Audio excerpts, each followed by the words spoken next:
Tiffany, the CEO and founder of Kite PR, and I'm here with Diane Schwartz, the CEO of Ragan Communications. Diane, welcome. Hey, Tiffany. Good to be here. Thanks for talking to us today about mentorship and innovation. So we're celebrating Kitehill's 10th anniversary. It's 10 years in business. It's such an important milestone for us. And a part of that has been looking back on the importance of mentorship for me personally and for many others that we've had as we've helped them continue to advance at Kitehill. So tell me about your perspectives on mentorship today. How have they helped to guide you in your career? Yeah, well, first, happy anniversary. That's quite an achievement. Yeah, in my career, I've never had a formal mentor, where we decided you'll be my mentor. I've been mentors to other people in a formal way, but for me, I could name like 12 to 15 people who have supported me, guided me, mentored me, sponsored me in my career. And even, some of these people are not necessarily in the business. It could be in my personal life where I've really felt mentored by certain individuals. That's such a great point to think about, just challenging really how we define mentorship today. It doesn't need to be a formal structure. There's so many ways that you can really rely on others and help to shape your own career path. And I know you've had an interesting career path where you've done a bit of a pivot, right? I'd love to hear more about how you started to develop really that focus on going to the business side, because it was about 15 years ago that you were on the editorial side of the business and you made a pivot to the business side. Tell me about that shift. Yeah, I'd say it was probably a couple decades ago, aging myself here, but I started as a journalist, went to school for journalism, and I took a lot of courses in PR and communications and business, but really wanted to be a journalist. I, wanted to get published in from freelance to full-time work. I had my sights on the Washington Post or the New York Times, and I started at Access Intelligence, working in our media communications division, and I found myself gravitating to the business side of things. Why are people consuming this content? How can we monetize it? And sort of pivoted slowly, got leadership positions, was supported and mentored by people and those who believed in me, and just beyond just my journalism chops. And I took on a lot of different jobs that had nothing to do with editorial. And that's kind of where it became really sticky for me and exciting. And so all of my career, really, it's been about content and business and sort of that intersection of journalism, service journalism, content, communications, PR. So it's been very exciting to take on, to be running a business now that is focused on great content around communications, sort of like pinch myself type of thing. Right. And that's such a good perspective when you think about your career path. Oftentimes when you're starting out, you assume that it will be linear. But that's the challenge that you need to think about. It's not always that linear career path, and there could be many opportunities along the way that you didn't originally envision when you started out with that passion for journalism and wanting to work at the Washington Post and now being a CEO. It's so amazing to really think about the path that you've had. And I know you've been a mentor to many folks along the way. When you think about others who might want to have a similar pivot or thinking about going through a change in their career, what advice would you give them? I was thinking about this coming into this discussion, and I think it's about asking a lot of questions, right? I mean, just in general, whether you're being formally mentored or just would like advice from somebody who's taken an interesting turn in their career or that you feel is in a role that you aspire to, is asking questions and maybe even asking for help. Hey, can you help me understand this market or understand this company, or, fill in the blank.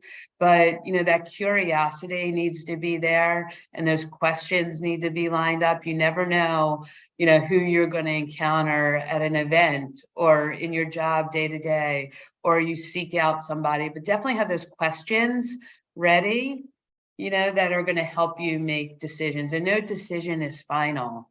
That's the other thing. You can take a turn and try a new career path or a new job title or something like that. You're not stuck with it. I think that's an important thing, especially for those just getting started in their careers. That's great advice. Just stay curious and no decision is final. You think about the many changes that you can have over the course of a career as you continue to progress. And when you think about the experiences you've had, what do you think is the best advice that you've received along the way? Well, I know we shouldn't use foul language on this particular video, but I would say someone said to me, "Don't F it up." You filmed the word there, but it was when we acquired another company that was very successful, and I was running the group, and the group that acquired this small company, and the company is very successful. So the CEO of the company gave me that advice to don't F it up, which means, you have this tendency when you get something new to want to, or you take on something new to want to make changes right away, put your stamp on it. But sort of being patient, taking time to get to know the people, to listen, and not to mess up what was created just because now you're the leader of it, right? So don't F it up. That was pretty good advice.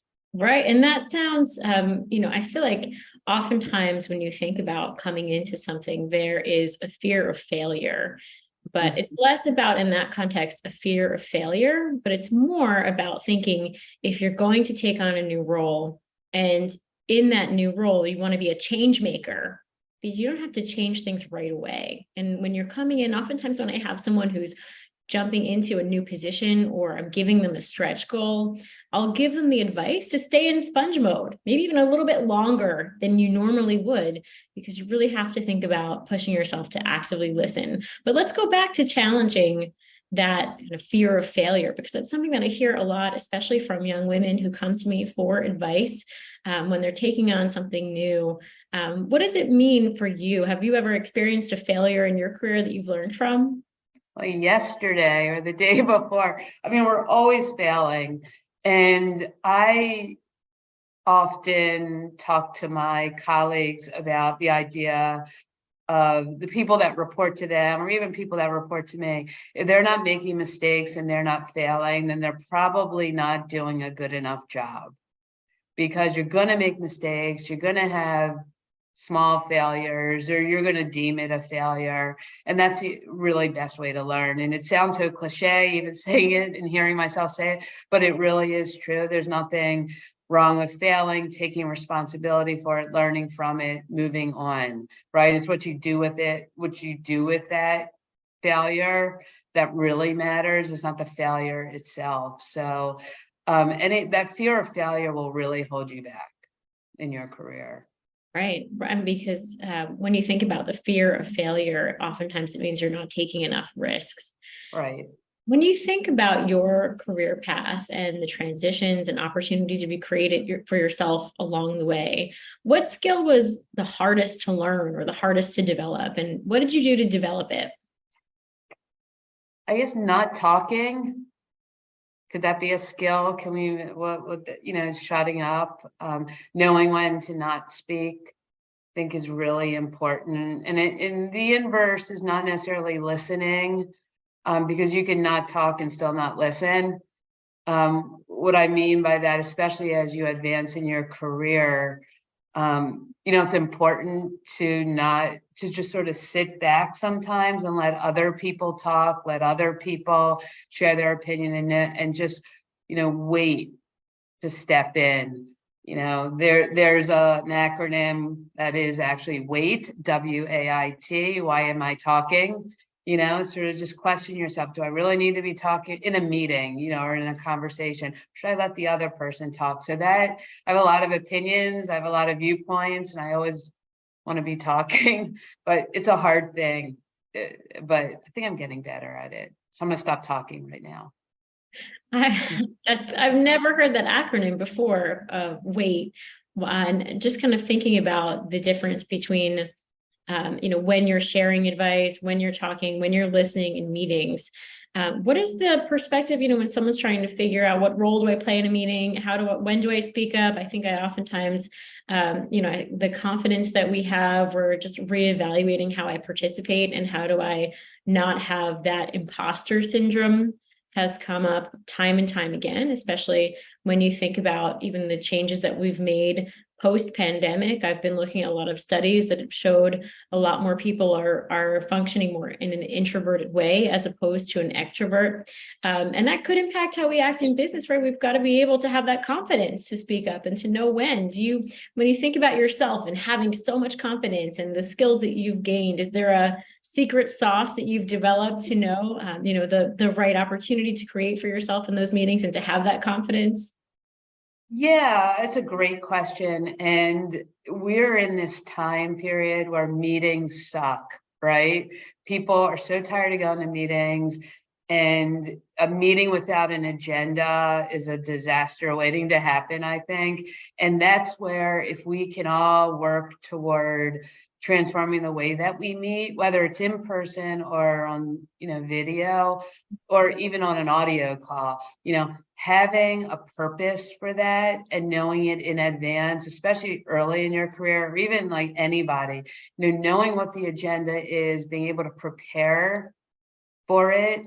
And even to your question, if you're a little hesitant to know when to speak up, sort of taking notes and making a note of like, this is when I'm going to speak up. I'm going to talk about this point. You're going to feel confident about it because you knew what the agenda was, that agenda item, and you're prepared to speak about it. So it's really just about preparation. But if there's not an agenda and your boss sends out a meeting invite, I don't think there's anything wrong with asking, how can I prepare in advance? Or is there an agenda for this? Or how can I contribute to this conversation? So we should also make sure at meetings that only the people that need to be there are there. Meeting with like 50 people, it's not really meeting. It's more like a town hall or something like that. So. Right. Preparation is key to successful meetings and to successful relationships. Yeah. When it comes to the advice that you might give someone who's entering into a first official or even unofficial mentorship, as we challenge the notions and think about modern mentorship, what advice would you give to them to get the most out of being mentored? Aside from preparing and understanding who is mentoring you and what their background is, hopefully you have done some, research on the person that's mentoring you, and understanding that in advance, in the front end, before that first mentoring, or maybe after that first meeting takes place, is understanding the cadence of your meetings with that person, when you can reach out, what's the best mode of communicating with this particular mentor. Also understanding that that mentor probably can learn something from you as well. It's not about necessarily the number of years of experience. You have a different viewpoint, maybe coming from a different generation. So I think it goes both ways. I think that'll be the most valuable mentorship when it's both ways. Also, going back to what I said earlier, it doesn't have to be forever, right? It could be just for this time period while you're working on a project, starting a new job. Start out with like sort of smaller expectations on how long this mentorship needs to go, and definitely thank them for their time. That's such a great point. Think about the different opportunities that you can create, even in the mentor-mentee relationship. I'm a big fan of peer-to-peer mentoring, even if it's unofficial, and just sharing that advice along the way. But it's back to your earlier points of stay curious and remember that no decision is final. There's so many opportunities that you can create for yourself along the way. Anything else to share? Well, there was one question about advice I wish I had received earlier. And, I really thought hard about that. I'd say, I wish I knew then that I really didn't need to wear high heels and stockings. This really wasn't necessary for those first 10 to 15 years. Wish someone had told me that. That's advice that we all take to heart now, especially since I think I go to every business meeting in sneakers. It's the way to go. Nice, Diane. Thank you so much for the time today. Thanks. This was fun.